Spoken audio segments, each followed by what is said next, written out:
architecture acoustics. Why do we require acoustics? Why do we need to do noise analysis or analysis of sound? So basically, acoustics is analysis of sound. If we take the profession of architecture, we should consider about all type of analysis like wind analysis, acoustical analysis, lighting analysis, so mechanical type of analysis. So all these structure analysis. So all these analysis makes a project successful and workable. Suppose if you are given a task to design a residential building, in that residential building, first of all you will do conceptual design. There are mainly four stages of any project. First one is the planning or design, second is the execution or construction, third is operation and maintenance, and fourth one is the demolition.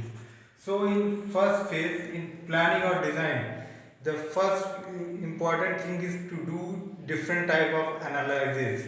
So first of all you will do some orientation type of analysis, in which you will see the direction of sun from where it is coming and from where it is going. Then you will see the direction of wind where it is coming, from where it is coming and where it is going. So all these things will be done along with analysis of lighting. You will see the from which type of fenestration is to be provided and how much fenestration is to be given.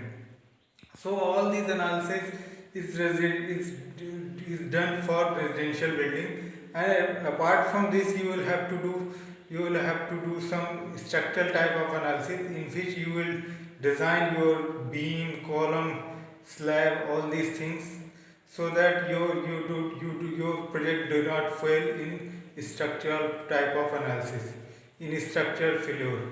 Then you will have to do earthquake analysis or some seismic type of analysis, in which you will give some strength to the columns, to the horizontal. You will basically focus on horizontal type of forces. In horizontal type of forces, you will see the position of columns, the strength of columns, size of columns, all these things.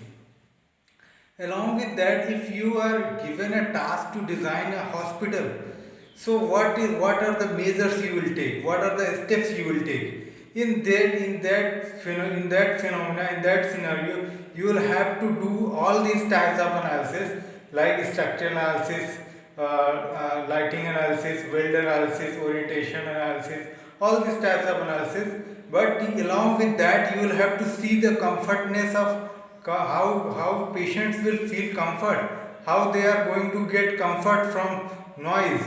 Because if a hospital is situated near to a road, it will be very difficult for them to live there, to stay there. So it will be very difficult to take precautions to the doctors for those patients. So for that we need to do noise type of analysis. How do we remove that noise? How we are going to do the sound within the within the area? How we are going to deal with the sound within the area? Suppose you are given a task to design an auditorium or cinema hall. So you will have to see that how the audience will have to feel about how it is giving him the special effect, how they are approaching this auditorium or cinema hall, how they are taking enjoyment of this film or music. So you will have to see the analysis of sound. So for that matter, the analysis of sound is very necessary, and along with that, not only in cinema, auditorium, hospitals, but in lecture halls, in classrooms, in your classrooms, you'll have to see the speaker has to deliver a lecture, and it has to be gone through all the listeners, all the students. It has to be captured by the last bench student. So for that we need to do acoustical analysis.